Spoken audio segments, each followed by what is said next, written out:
Hey everyone, hello and welcome back to the Skill Sessions Pod, the podcast where we take the best bits from our live Skill Sessions webinars and we bring them straight to your ears.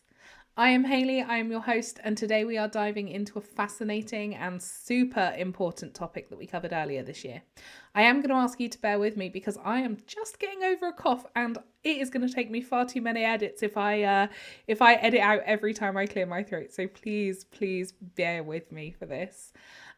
Just to remind you that if you like what you hear today, then you can actually watch How to Create a Neuro-inclusive Culture in full on CareScribe's website or YouTube channel.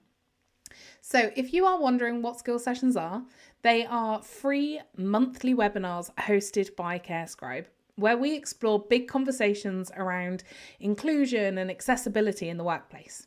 And if you don't know about CareScribe, then let me fill you in. CareScribe is an award-winning assistive tech company based in Bristol. We create software that makes lives easier for neurodivergent individuals and those with disabilities. We've got Captioned, which is a captioning and note-taking tool, and TalkType, a super fast and accurate dictation tool that works pretty much every platform. We'll cover more of that later because assistive technology can be an absolute game changer for everyone and not just for neurodivergent or disabled people. So let's get started with episode 5. And luckily we have got the incredible Danielle Cudjoe-Michalski to guide us through it. Danielle's not only a neurodiversity coach and consultant, but she also helped build a neurodiverse network at GSK. Trust me, her story is seriously inspiring. So Danielle is also the founder of Thinking Like Coach, which is dedicated to supporting neurodivergent individuals by recognizing and embracing the unique ways that they think, learn, and communicate. Founded on the belief that every challenge comes with its own strengths, TLC provides coaching to help neurodivergent professionals develop strategies for both life and work. From dyslexia and dyscalculia to autism, ADHD and beyond, TLC works with individuals at all career and life stages, guiding them towards their personal lightbulb moments. In addition, TLC partners with organisations to foster neuro-inclusive cultures, ensuring that workplaces are accessible and empowering for all. Through tailored coaching and expert support, Thinking Like Coach helps individuals and businesses unlock potential, embrace differences, and create lasting positive change. So with the introductions done, and as always, I want us to start with the basics. What is neurodiversity? It is so much more than a modern day buzzword, and here is Danielle to tell us a little bit more. Neurodiversity is a framework of understanding the human's brain function that recognize the diversity of human cognition as a biological fact. And the diversity in human is a cognitive form of normality. We know this because this is what shows up in terms of our genetics, in regards to our neurological pathways, our experiences, everything that makes up who you are. If you've listened to the last few episodes, you'll know more about this. And if you haven't, then they should all be in this playlist, so you can go back and check out anything that you might have missed. But neurodiversity isn't about fixing how people think. It's about recognizing that human brains are wired differently. And that's not a flaw. It's just part of natural human variation. It's kind of like the difference between using a Mac or a PC. Different systems, same goal. Most workplaces are basically running on PC mode, and we just need to start making room for the Mac thinkers too. Okay, now we know what neurodiversity is. So why does it matter? Especially when we're at work. Danielle makes a pretty strong case for why companies need to embrace neurodiverse talent. But it also means that these individuals actually come with really good ways of challenging some of the old school ways of working that we've had in our organizations. They're really good at seeing bigger picture, looking at problem solving and really innovative ways of going forward. And we know in a day and age like now, that is so important.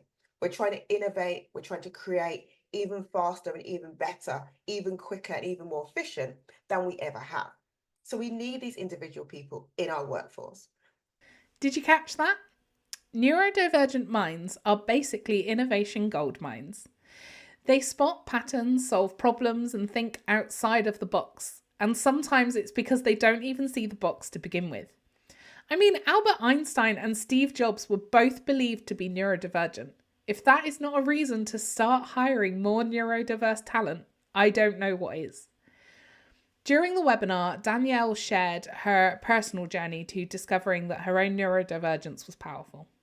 And honestly, it's pretty relatable for a lot of people who have struggled to fit into traditional learning environments. I want to take a listen to her story. So I thought I'd share a little insight into a neurodiverse life and journey. And that one's my own. So I was diagnosed in my final year of university after a long process of being really confused and not sure where I wanted to go, and being told at primary school that I would never go to university and that my reading and writing was just being kind of lazy. And my mum and family were very supportive of that. And in my final year of university, when I did my dissertation, I was told to go for an assessment, and the assessor said, "You're severely dyslexic, and we're not quite sure how you actually were able to get through education so far." And that was a scary moment for me. I was young. I was working in STEM. I was working in science. I was studying to become a biochemist. And then I had the privilege, through some really hard work, to join GSK as a microbiologist. That came with its own challenges. See what I mean? That's incredible. And honestly, not that uncommon. So many people don't realise that they're neurodivergent until adulthood. And by then, they have already internalised years of self-doubt. That's why awareness and support are so important. It's not about labelling people, it is about giving them the tools and the confidence that they need to succeed. I feel inspired to share a little bit about my journey after we've heard Danielle's. I remember the first time I was faced with the term imposter syndrome. I genuinely couldn't believe that pretty much everyone in the world was feeling this weird sort of out of place feeling. Like I didn't know where I was, or I shouldn't be doing what I was doing. After all, who am I to tell you what to do? That first time came after years of wavering mental health. I was sat on a sofa in a one-to-one with my manager, hearing how she, one of the most confident, bold, and unapologetically her people, and I truly looked up to her and admired her, and I heard how she sometimes felt like an outsider. Looking in at her own life and everything that she had built, she was questioning how she got there and if she should even be there. But she was honest, and in that moment I felt seen. I felt believed that this fake it until you make it attitude just never really goes away, regardless of how successful you are. If you aren't believing in yourself, why should other people believe in you? It's funny because I can say this to you today while I record it, but I won't believe it when someone, one of you listening to me now, tells me that you really heard this bit. And I'm going to cringe again and be completely confused about why you're here and why you are listening to me. Anyway, I learned all of this, and I realized that success isn't about fitting into a mold. It's about finding what works best for you and then just believing it. Now, I am on my own personal neurodivergent discovery as an adult, and I'm starting to make more sense of those little experiences where I didn't fit the box or things didn't go as expected. I might still be living with imposter syndrome, but I'm approaching it with a little bit more that I'm approaching it with a pessimistic part of my brain. That's the bit that's the imposter. That's the bit that is storming in and disturbing the status quo up there in Hayley's control panel. Anyway, Danielle didn't stop at understanding her own neurodivergence. She used that experience to help create a support system for others. And it all started with a coffee. And then the renowned Professor Sarah Rankins, she's absolutely amazing, came to our site to talk about neurodiversity and the levels of neurodiversity in a STEM organizations, that it'd be higher. And she sat there talking about it. A group of us went to the front, really eager, and she challenged us to have a conversation. She just challenged us to have a coffee and talk about it. What she didn't know, and what we didn't know at the time, was that was the day that the Neurodiverse Network was formed. And it was formally formed in 2019. And we started with just local talks, having conversations, and then we realized that this is really interesting. If there's a small group of us, just having little talks locally, just having coffees locally, and really connecting and uniting, surely this is a bigger thing that we need to adapt. So, from coffee chat to a global network, how cool is that? It just shows that creating change doesn't have to be complicated. Sometimes it just starts with bringing people together and saying, hey, you are not alone. Those 5 little words can be enough to change a person's whole perspective. And honestly, I believe they've really helped me before now too. So let's talk a little bit about tools here. Because while awareness is important, practical support is where the magic really happens. And that's where assistive technology comes in. With assistive technology, nobody has to feel like they are struggling to do anything alone.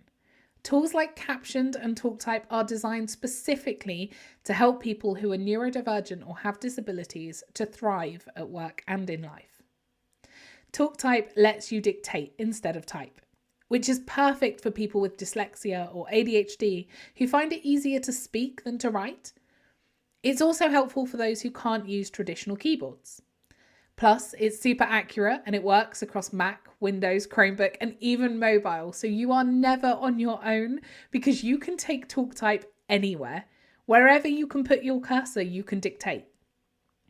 Then there's Captioned, which creates real-time captions and transcripts for meetings and lectures. Perfect for those who process information better visually or they need a written record to go back to. These kinds of tools don't just level the playing field, they change the game entirely. And the best part, they are easy to use and they are customizable to suit different needs. If you want to see how our tools could help you, a friend, or an employee, then there is a link to book a personalized demo with one of our team in the description. These products are a game changer for everyone though. I didn't know that I needed Captioned until I joined CareScribe, and suddenly my inability to take notes during meetings just wasn't a stress for me anymore. I want to go back to Danielle. It is not enough to support neurodivergence on its own because not everyone experiences neurodiversity in the same way. We have to look at how different aspects of identity intersect. Why do I bring that up? Because intersectionality needs to be considered when we're looking at individuals. We need to really make sure that when we're looking at neurodiversity, we don't isolate it. Yes, some people might not identify as being disabled, but they may also identify as being disabled. Some people may identify as being something else, but we don't judge. We're trying to create a space that is inclusive. Intersectionality matters because we are not just our brains. We're shaped by our race, our gender, class, disability status, all of it. You can't create a truly inclusive culture without understanding those different layers. And this is why the one size fits all doesn't work. Neurodivergent experiences are shaped by everything around us, everything that we experience. True inclusivity means recognizing those overlaps. Here's where things start to get tricky, okay? I have a question for you. Why aren't more neurodivergent people in leadership roles? Danielle shared her thoughts. I think one of the things that is a big amber flag is that some senior leaders feel like if they hear that someone's neurodiverse, they cannot be leaders. They are not capable to collaborate. They can't inspire. they're not sociable, and that's completely wrong. And I think that's why we need to take into consideration, actually, from the person, if you've got a panel of people, where are their strengths, and understanding their strengths, and then looking at where they can fit in terms of session planning when it comes to leadership roles. Exactly. Thank you, Danielle. Remember my point from earlier about not fitting the mold? Being a leader isn't about fitting that mold. It's about bringing different strengths to the table. Why shouldn't neurodivergent people lead? Just because someone processes information differently doesn't mean that they can't inspire and manage teams. In fact, those different perspectives might be exactly what is needed at the top. Again, this is why CareScribe is where it is today. Our founders are neurodivergent, and obviously I am biased, but they have made an incredibly safe place for us to grow and thrive at work, and it's because of them. I've been able to learn and explore more about my brain since I've joined this organisation 18 months ago. And that moves us nicely to Danielle's next bit. What if someone, exactly like I did, suspects that they're neurodivergent but doesn't have an official diagnosis? Diagnosis is great, right? It gives us data, clinical data. We can do more research. We can get funding for research.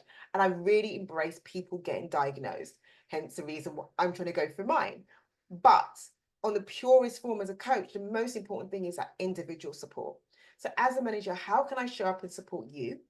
Am I the right person to support you? And what does that look like?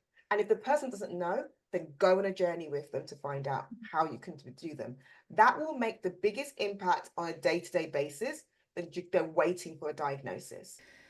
That's so important, and I'm going to try really hard to stay on track here, but support shouldn't be gatekept by a piece of paper.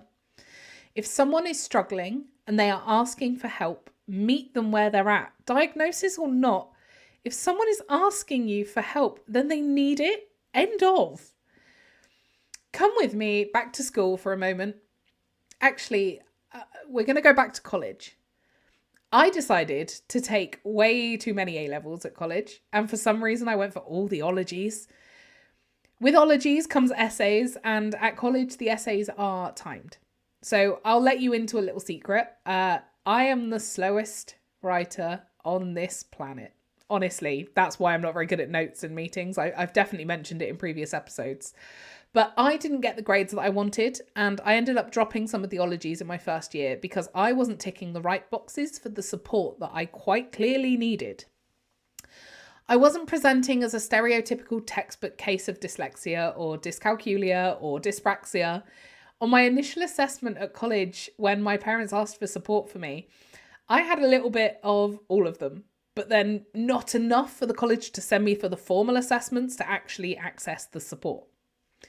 Now, I just recognise that I'm a slow writing adult that gets my numbers and my letters a little bit confused sometimes, because why do a capital H, a capital A and the number 4 all look the same? Don't get me started on the mixed letter number discount codes. Anyway, somehow I am a really good proofreader and I can recognise spelling mistakes, but not if I've written them. I've also never learnt my times tables, and I thought lefts and rights were stupid and unnecessary until my driving instructor realised that I was only going to pass if he stuck an L and an R on the dashboard for me.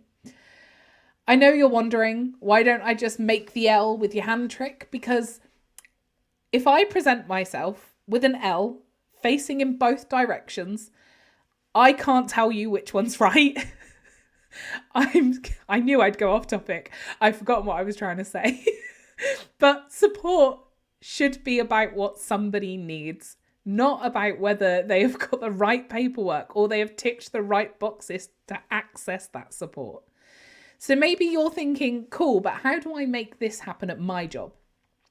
If you're thinking about starting a neurodiverse network at your organisation, Danielle made it sound surprisingly easy.